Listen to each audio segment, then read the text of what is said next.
With me now, the leaders of the House Intelligence Committee, Ranking Member Dr. Ruppersberger and Chairman Mike Rogers. Gentlemen, thank you. It's always nice to have both of you. Sure.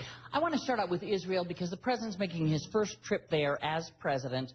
One of his goals is to try to, again, convince the prime minister that the U.S. really will not allow Iran to develop a nuclear weapon. He said in an interview recently that the U.S. believes Iran is at least a year away from developing nuclear weapon capability. Prime Minister Netanyahu has always had a shorter timetable for that. What accounts for that difference?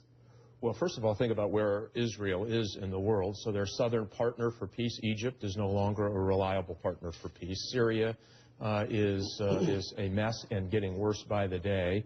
And the number of weapon systems and jihadists that are flooding Syria and have the potential to have those weapon systems throughout the Levant is really concerning. And, oh, by the way, have Iran threatening to annihilate Israel and clearly pursuing a nuclear weapon. So the analysts are close. There are some differences. And mainly it's this thing called the dash. So everybody agrees that Iran is a nuclear weapon program.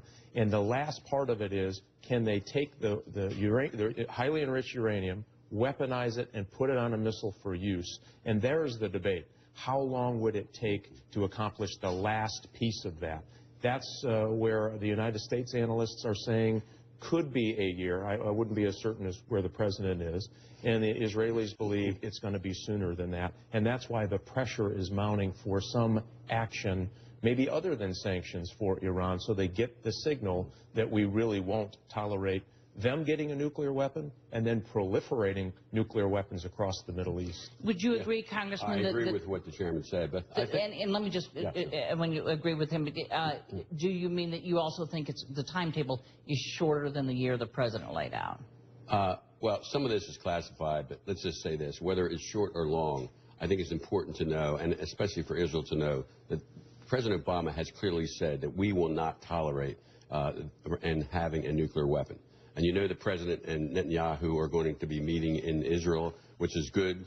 I know that relationship has not been what it should be, but I think the fact that the president is going there, and I think he'll reaffirm that we will not tolerate that the Iran to having nuclear weapons, not only for Israel but for the whole region. Because we can't afford to be wrong about about where the line is. We can't afford to miscalculate when they have it. You can't trust Iran.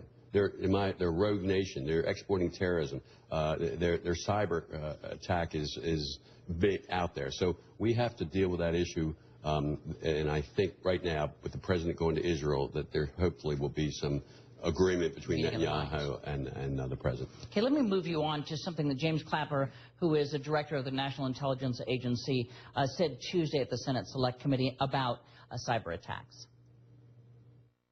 So when it comes to distinct threat areas, our statement this year was cyber, and it's hard to overemphasize its significance. We see indications that some terrorist organizations are interested in developing offensive cyber capabilities, and that cyber criminals are using a growing black market to sell cyber tools that fall into the hands of both state and non-state actors. As clearly as you can, tell me what the threat is that he's talking about.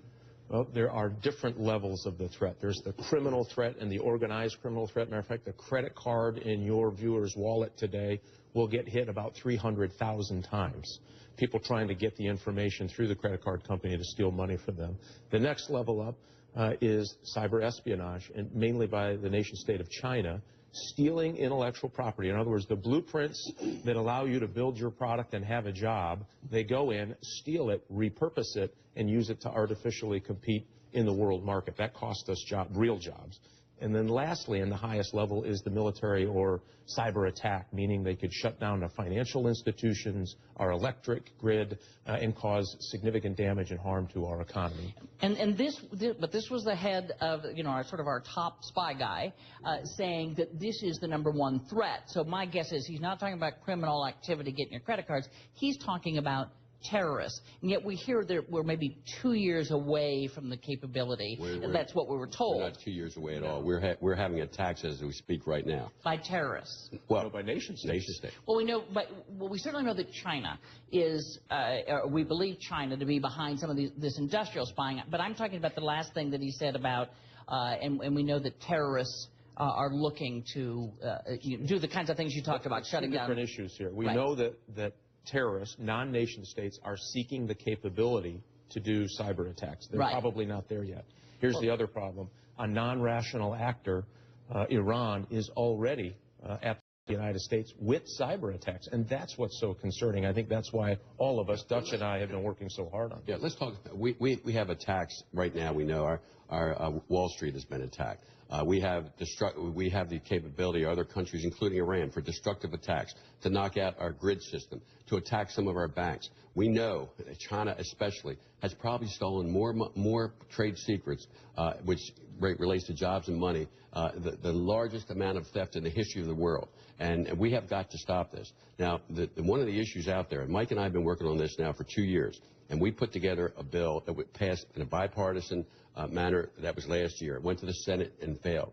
And, we have to move forward. And people are saying, well, why do we have to continue? And that 1 year, we've had more attacks. When our Washington Post, New York Times has been attacked. These attacks are getting a lot stronger. And people say to me, what keeps you up at night? Because Mike and I are the Gang of Eight. And I'll say spicy food, weapons of mass destruction, and destructive cyber attacks.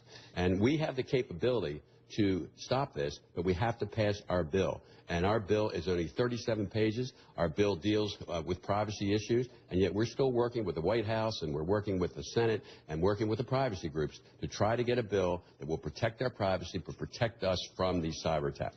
Let me ask you about a more traditional threat, and that is North Korea. It seems to me that the worry level of the United States has gone up since we got Kim Jong-un. Why is that? Because we have sort of always thought that, yes, North Korea, and it's a rogue state, and it's private, and we don't know what they're doing. But now there seems to be some sort of urgency about their nuclear capabilities. Can they reach U.S. shores? Well, they certainly have a ballistic missile that can reach U.S. shores. They just recently had their third nuclear test. There was lots of speculation about the test, lots of warning to the North Koreans. They pressed ahead. So you have a 28-year-old leader who is trying to prove himself to the military, and the military eager to have a saber rattling for their own self-interest. And the combination of that is proving to be very, very deadly. So the sheer threat that they would openly threaten a nuclear attack against the United States is problem enough. But their military movements along the DMZ, the demilitarized zone in North Korea, a whole new set of problems for us. It's the largest military in the world still in uniform. This is something that we have to take seriously, and you can see that they're looking for some provocations, not just along the border. There's some islands that they're interested in. A few years ago, they fired artillery on the islands. This is very, very concerning because we just don't know the stability of their leader. Again, 28 years old. We're just not confident that we know he wouldn't take those steps. We knew his father better. Yes, his father. Absolutely. I have to move you on to a different subject, simply because we're told that the FBI interviewed a man in connection with the 9/11 attack in Libya. Do you know if he was involved in the Benghazi attack? If he was, should he come here for trial? Well, look, first the issue of trial, it's whether you come to the United States for trial, a civil trial, or whether, you are a prisoner and you're in Gitmo. I think it depends on a case-by-case basis. When you do go into the process of the civil court and you are what they call lawyer up, you have a lawyer, a lot of times that's when the information stops. And yet, history shows that some of the people that we have taken to civil court, even after a lawyer, we've gotten information from. So I think you have to look at the issue of case by case what happens. And I can tell you this, we as a nation are the strongest country in the world, and we need to show that we can try people and convict people in our country and protect witnesses and everything else. So there are a lot of issues here, but it's got to depend on a case-by-case basis. Congressman, was this man involved in the Benghazi attack? Not sure yet. We have pretty good indications that he is at least a suspected of being involved. And again, the problem with criminalizing this is that it lengthens the process, it slows everything down. And the key to these things is getting information soon. So you don't want to bring somebody, have them Mirandized, which tells them you don't have to talk to us, and oh, by the way, we'll pay for a lawyer. In an enemy combatant situation, that is exactly the wrong thing to do. When you criminalize it, as I said, it slows things down, and more importantly, it doesn't allow you to get the information you need to protect the United States. Congressman Mike Rogers, Congressman Dutch Ruppersberger, more trouble spots than time, but we really appreciate yours Sure, this morning. it's good to be here, Candy.